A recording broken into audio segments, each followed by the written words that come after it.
Hi guys, my name is Nonima Digela. Welcome to my YouTube channel. So today I want us to talk about Brigadier Gininda. What happens if his evidence is or his testimony is rejected? Okay, let me put it this way. If the court finds Brigadier Gininda as not credible as an overall investigating officer, what happens once that is like there, and what will the court ask itself for every piece of evidence that he brought to the court? If the rejection happens, what happens then? We're going to talk about that because of we are interested on a court structured in a manner where evidence by evidence breakdown of what falls if Gininda's credibility is rejected and what could, in theory, survive without him. We are interested in all of that. Okay, now let's look into those things. Evidence that falls automatically, that's where we are going to start. These items cannot survive a credibility rejection of Gininda because they are structurally dependent on him. Number one, all arrest-based evidence, the domino, why it falls. Arrests were authorized, justified, and defended by Gininda. If his reasoning is unreliable, arrest become unlawful or arbitrary. So that is why they will fall. The legal effect of that, any evidence flowing from those arrests is fruit of the poisonous tree, includes dog identifications. Remember, they identified Ubongane Dadze. Post-arrest pointing out as this guy choose number one. Statements obtained after arrest, chain of custody narratives tied to arrest timing. There's a lot of statements, guys. Once arrest fall, the prosecution's spine snaps. The second one, witness alignment testimony. That, hear me out. What is that? Multiple witnesses suddenly telling matching versions years later, presented as independent corroboration. That is what Gininda did in that courtroom. Why it falls? Gininda was the central narrative carrier. He interviewed, re-interviewed, transported, refreshed, and contextualized witnesses. Once he is disbelieved, the court must assume top-down contamination. And legal doctrine says a witness pool influenced by a discredited conductor ceases to be independent. Corroboration collapses into reputation. That's what happens. Point number three, selection and exclusion of suspects. Why it falls? Gininda chose who to pursue, chose who to abandon, failed to justify exclusions coherently.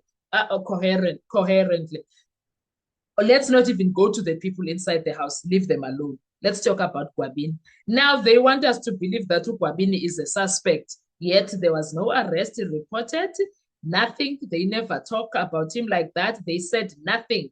They never talked about him being arrested. Even he's the one that is telling us stories of how he spent time in prison. Okanye in police cells, days in police cells.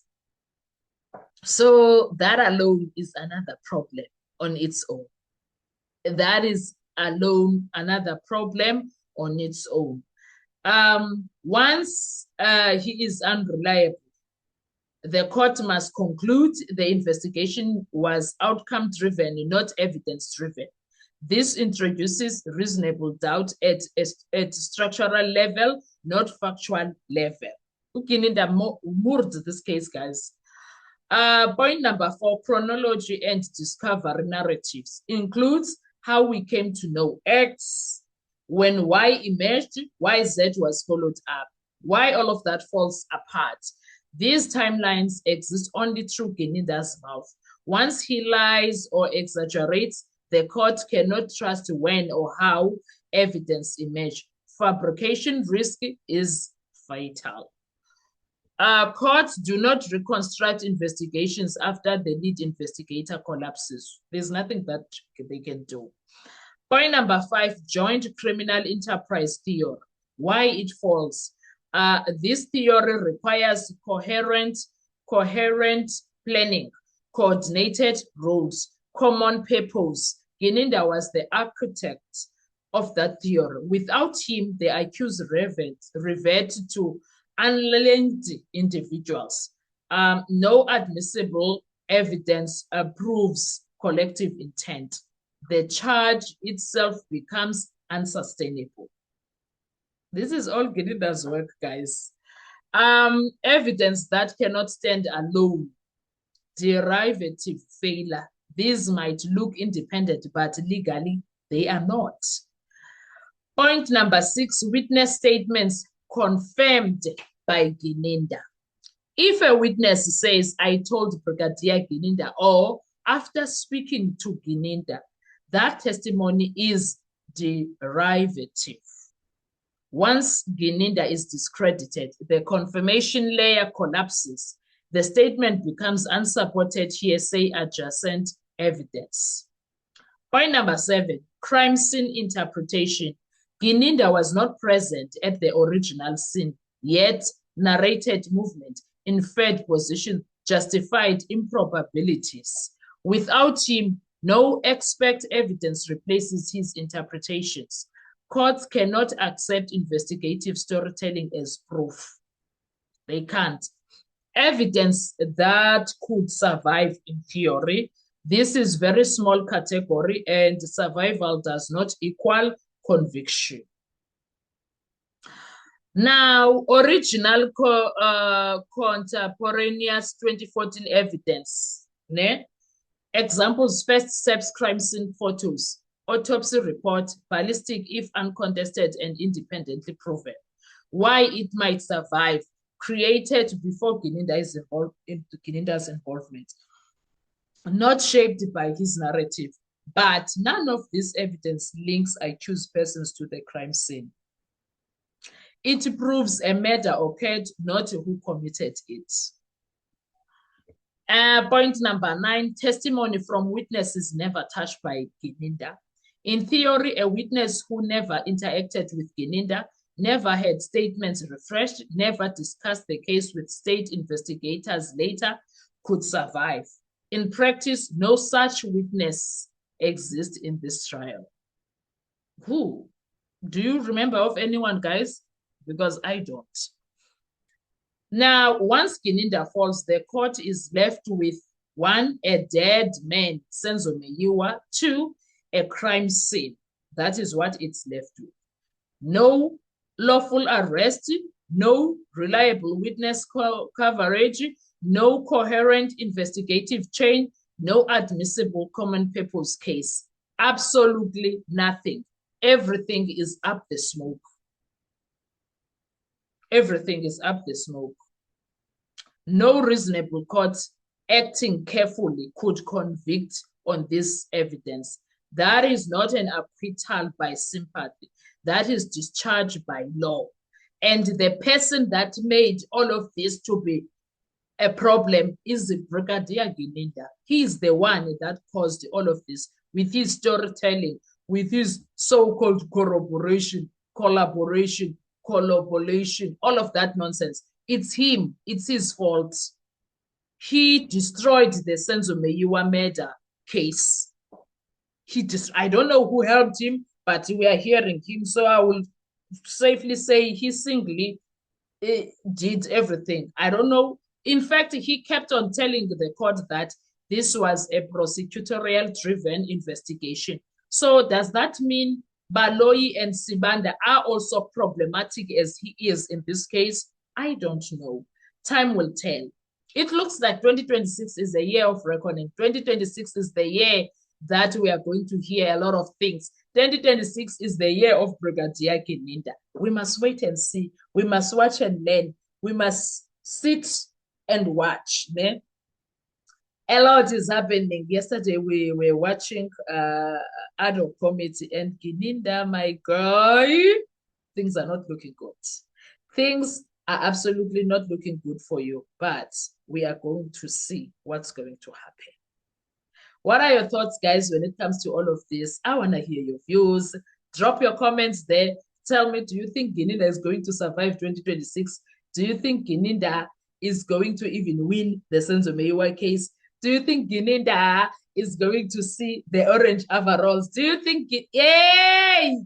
I didn't even know that Gininda had relations with the Paul Osloville. I didn't know. I didn't know that he had relations with Paul O'Sullivan. I had no idea. But now it's all out in the open. And at this point, we are going to get the damn book. We are going to get the, how much is the book? Let me guys check on Amazon if they have the book. What do you think? Let me check for you. If on Amazon they have the book, I've got the app. Let me quickly search Catch Me If You Can. Catch Me If You Can. I'm quickly checking for you. Catch Me If You Can. Let's see. Do we have that book on Amazon? Catch Me If You Can, the true story of a real. Who's writing? Withstanding. No, not this. Catch Me If You Can. Ella, no, not that one. Catch You If You Can. Margaret Pierce. Catch Me If You. Oh, there's a lot of them. Okay, Catch Me If You Can by Paul O'Sullivan. Let's search if that is gonna come out. Don't tell me they removed it already. Hi, wait, never. Waiting, I won. Let me go to Google and see. Ivo, I removed it. That was fast. Oh, that was fast. But people have the book, so it's not going to help. Paul, let's see. Paul O.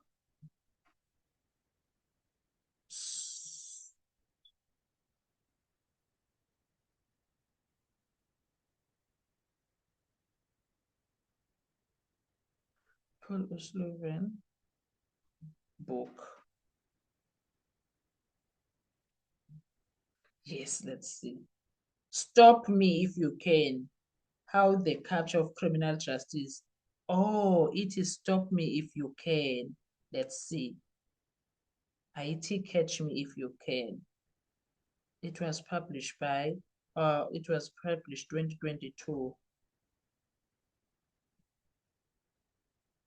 Stop Me If You Can, not Catch Me If You Can. My mistake, my bad. My bad, my bad, my bad. Where is this? Let's look up for it. Stop Me If You Can. Let's look for it quickly. Stop Me If You Can. Let's see. Interesting guys.